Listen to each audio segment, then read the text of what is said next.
My name is Neha Miglani.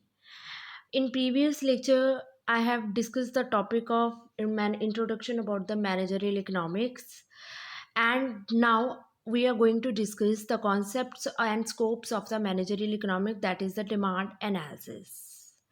Before starting my topic, I just want to say that if you like my videos, then please like, subscribe, and share my channel, and also press the bell button on the my homepage.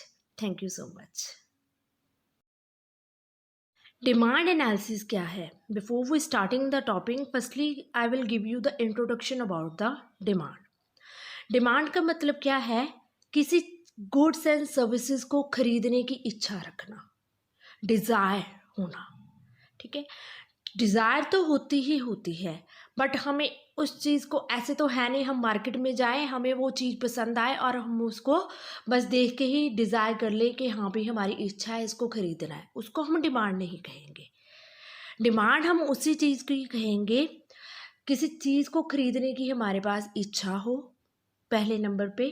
Second number पे उस चीज़ को ख़रीदने के लिए हमारे पास money हो, और third number पे उस चीज़ को ख़रीदने के लिए जो हमारे पास मनी है उसको स्पेंड करने की भी हमारे पास इच्छा हो एट डिज़ायर्ड प्राइस लेवल पे, उस चीज़ को हम डिमांड कहेंगे. So let's start the topic with the meaning. Demand क्या है? Demand for a particular commodity refers to the commodity which an individual consumer और household is willing to purchase per unit of time at a particular price. Demand means refers to the commodity. The person has a willingness to purchase that commodity at a particular price. It means willingness. First one is willingness to purchase, and second one is at per time, और third one is at a particular price. Demand का मतलब क्या है? Demand for a particular commodity means willingness. सबसे पहले हमारे पास desired होनी चाहिए उस चीज़ को खरीदने के लिए उस पर्टिकुलर टाइम लेवल पे. ये ना हो आज हमारी इच्छा है और हम उसको 10 साल बाद पूरा करें, उस चीज़ को हम डिमांड नहीं कहते हैं. डिमांड सिर्फ उसी चीज़ को कहा जाता है जब हमारे पास उस गुड्स एंड सर्विसेज को खरीदने की विलिंगनेस हो उस टाइम लेवल पे और उस प्राइस लेवल पे, और नेक्स्ट हमारे पास उतनी मनी हो और उस मनी को स्पेंड करने की भी इच्छा हो, उस चीज़ को हम डिमांड कहेंगे. Next, demand requires.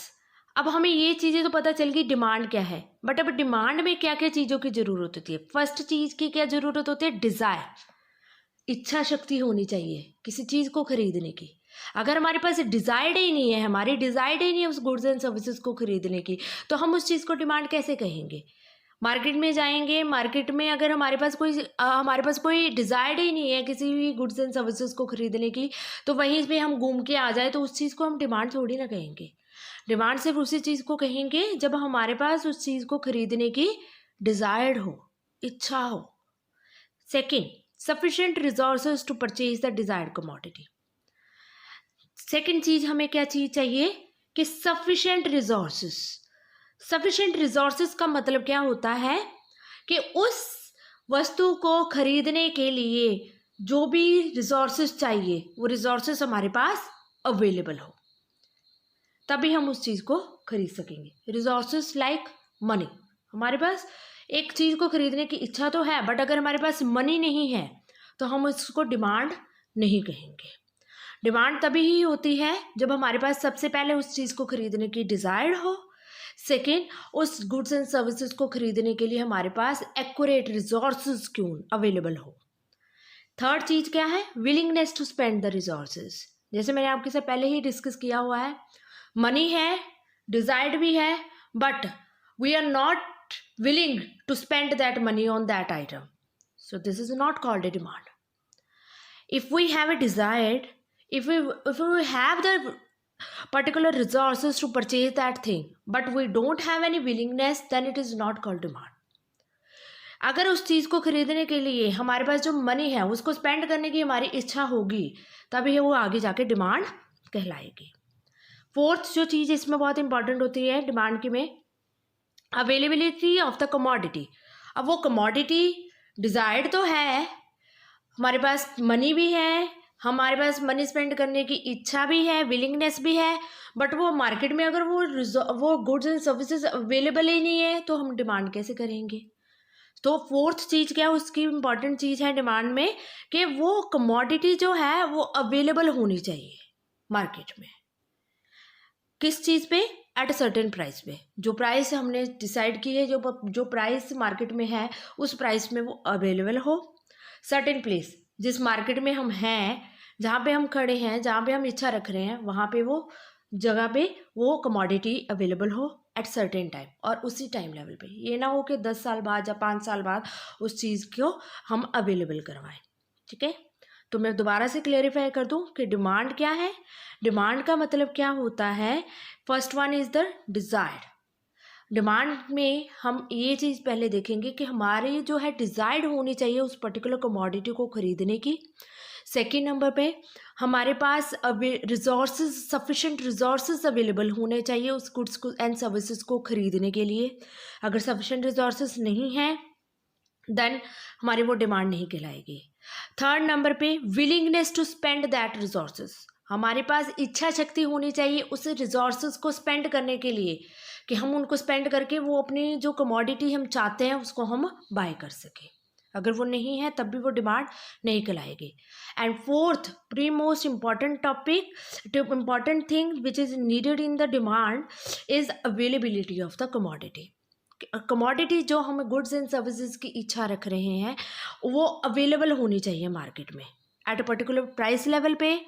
जो प्राइस लेवल हमें बताया गया उस लेवल प्राइस लेवल पे, एट सर्टेन प्लेस पे, जहाँ पे हमें वो मार्केट में चाहिए वहीं जहाँ पे वो वहीं पे अवेलेबल हो, एंड सर्टेन टाइम पे, और उस पर्टिकुलर टाइम लेवल पे। ठीक है, now come to the next definition of the demand, that is the formula। जैसे मैंने आपके साथ पहले चीज़ें पहले ही बताई हुई है कि डिमांड के लिए 3 चीज़ें बहुत इंपॉर्टेंट है। First one is W means willingness to have the thing.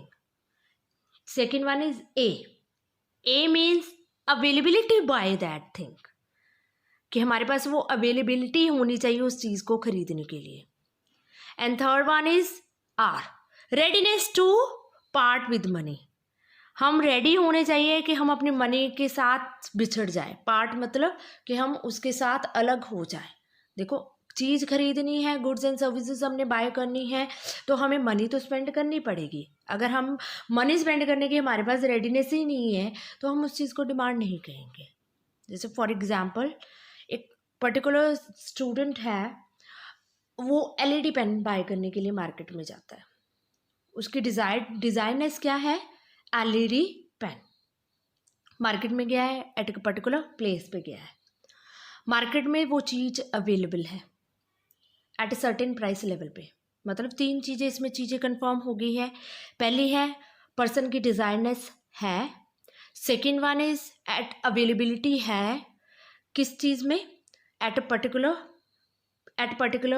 Price level पे, और एट पर्टिकुलर प्राइस लेवल पे, और एट पर्टिकुलर टाइम पे, और एट पर्टिकुलर प्लेस पे। अब थर्ड थिंग हमें क्या चाहिए इसमें? Availability of the resources. If we don't have any money to buy that pen then this is not called a demand. For example, we don't have LED pen, हमें चाहिए LED pen, हमने डिज़ाइननेस है, वो उस मार्केट में available भी है eight particular time पे, एट पर्टिकुलर प्राइस लेवल पे। हमारे पास अगर मनी नहीं है तो हम नहीं बाहर खरीद सकते, हम खरीद ही नहीं सकते हैं, तो उसको हम डिमांड नहीं कहेंगे। But if the student have a money, उसके पास मनी है। फोर्थ थिंग जो चीज़ हमें इंपॉर्टेंट है, willingness to spend that money, willingness to part from the money, या readiness to part from the money. अगर वो नहीं है readiness, then this is not a called demand. Demand तभी कहलाई जाएगी जब हमारे पास डिज़ायरनेस है, विलिंगनेस है, अबिलिटी भी है एंड रेडीनेस भी है उस पर्टिकुलर कमोडिटी को खरीदने के लिए, and that particular commodity should be available at a particular price level at particular time and at a particular place, then it is called a demand. इच्छा रखना, चीज़ की गुड्स एंड सर्विसेज की इच्छा रखना, मार्केट में जाना, उसको देख के आ जाना, उसको हम डिमांड नहीं कहेंगे।